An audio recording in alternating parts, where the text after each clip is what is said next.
بەڕێزان سەرەڕای ئاستەنگ و کەمکوڕیەکان و سەرەڕای ئەوەی کە هێشتا ئافرەتانی کوردستان نزیک نین لە گەلێک لە مافەکانیان و پێگەی گرنگی بڕیار بە تایبەتی لە بواری ئابووری و بەرهەمهێنانە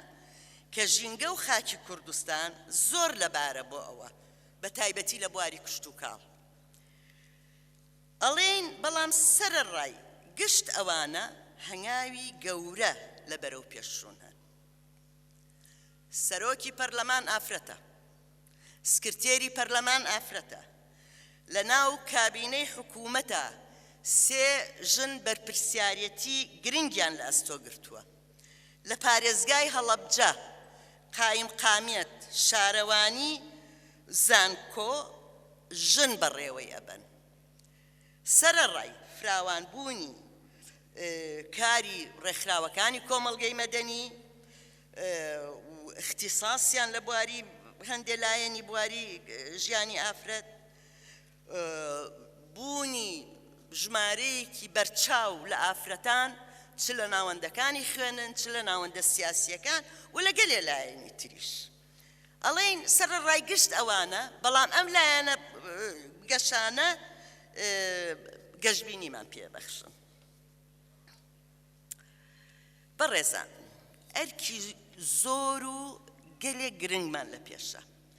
ئامانجەکانمان خواستەکانمان گەلێک گەورەن بەڵام درک بە واقعی کۆمەلگاکەمان و بارودۆخی سیاسی و کلتوری دەور و پشتیشمان ئەەکەی بۆیە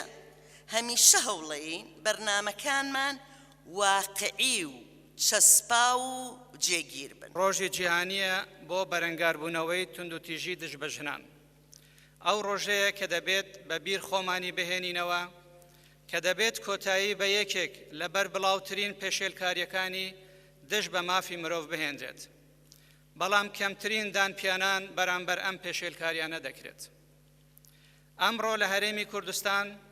ئێمە وەک حکوومەتی هەرێمی کوردستان هەڵمەتی نیشتیمانی 16 ڕۆژەی بەرەنگاربوونەوەی توندوتیژی دژ بە ژنان ڕادەگەیەنین کە لەم ماوەیەدا چەندین چالاکی جۆراوجۆر لە خۆ دەگرێت هەموو ساڵێک لە هەرێمی کوردستان ئەم هەڵمەتەی بەرەنگاربوونەوەی توندوتیژی دژی ژنان ڕادەگەیەنین و دڵنیاشتان دەکەینەوە کە حکوومەتی هەرێمی کوردستان بەردەوام دەبێت لەم هەڵمەتە و هەموو هەوڵێک دەخاتە گەڕ بۆ نەهێشتنی توندوتیژی بەگشتی و بە تایبەتی دژی ڕەگەزی مێینە و کارکردن لە پێناو پەرەپێدانی کولتوری ڕێزگرتن لە مافەکانی مرۆڤ و یەکسانی و دادپەروەری کۆمەڵایەتی و نەهێشتنی توندوتیژی خێزانی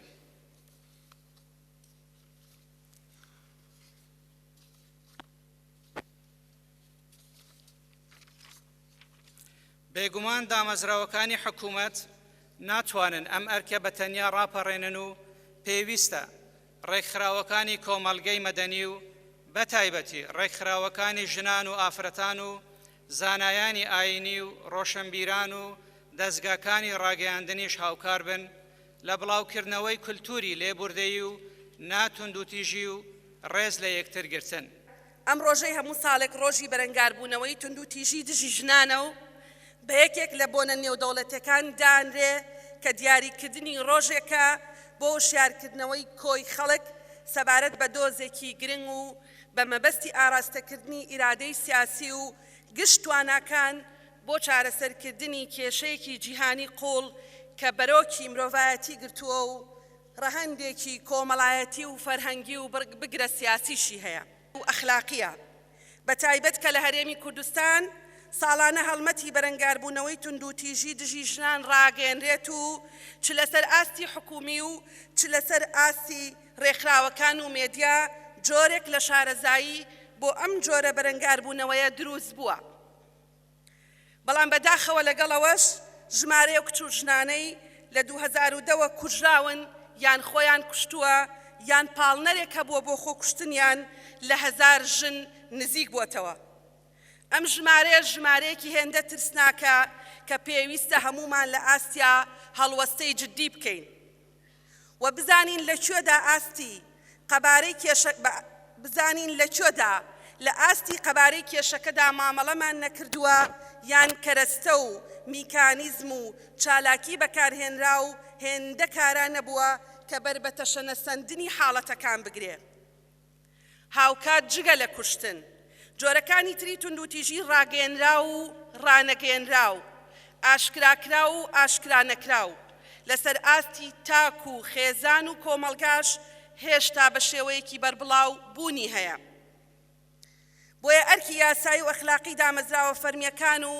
ڕێکخراوەکان و میدیا و تاک و کۆمەڵگەشە کە ڕۆڵی خۆی لە بەرەنگاربوونەوەی گشت جۆرەکانی توندوتیژی بگێڕێ و خۆی بۆ استراتیژێکی نیشتیمانی و دوورمەودا لە بری هەڵمەتی ساڵانە ساز بدا.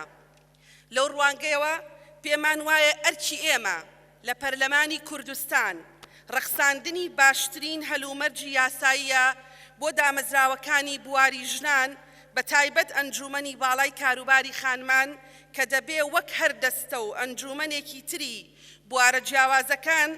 یاسایەکی تایبەت بە خۆی هەبێت و کاروبار و پەیکەر و دەسڕۆییەکانی دیاری بکرێ. و وابەستەی یەکێک لە دامەزراوە دەستوریەکانی هەرێمی کوردستان بکرێ. هاوکات دەبێ یاسای بەرەنگاربوونەوەی توندوتیژی خێزانی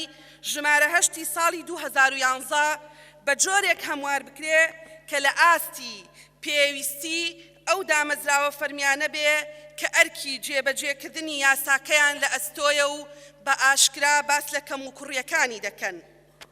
و هاوکات دەبێ لە ئاستی خواستی ژنان و ئازادی خوازانی هەرێمەکەشمانە بێ، چونکە ئەوە زیاتر لە 8 ساڵە جێبەجێ دەکرێ و کەم و کوڕی و کەلێنەکانی لە بواری پراکتیکی و ڕوبەڕووبوونەوەی توندوتیژی خێزانی بەڕوونی وە دەرکەوتون. خۆگەر بمانەوێ ئامانجی دانانی ئەو ڕۆژە جیهانیە لە ئاراستەکردنی ئیرادەی سیاسی بۆ بەرەنگاربوونەوەی توندوتیژی بێتە دی، ئەوە گرنگە پێگەی ژنان لە نێو دەسەڵاتە دەستوریەکان و حیزبە سیاسیەکان و ناوەندەکانی دروستکردنی بڕیار بە یاسا بەهێز بکەین. ئەمەش تەنها و کاتە بەرجەستە دەبێ کە سیستمی کۆتا لە یاسای حیزبە سیاسیەکانی هەرێمی کوردستان ژمارە 17 ساڵی 1993 هەموارکرا و یاسای کۆمەڵەکانی هەرێمی کوردستان ژمارە 18 ساڵی 1993 هەموارکرا و یاسای ڕێکخراوە ناحکومیەکانی هەرێمی کوردستان ژمارە 15 ساڵی 2001 و یاسای ئەنجومەنی وەزیران و دەستە سەربەخۆکان بچەسپێنین و بە پرینسیپی جاکاری ئەرێنی بۆ قۆناغی ڕاگوزەر ژنانیش پشت بەست بە یاسا دەرفەتی خۆیان وەربگرن.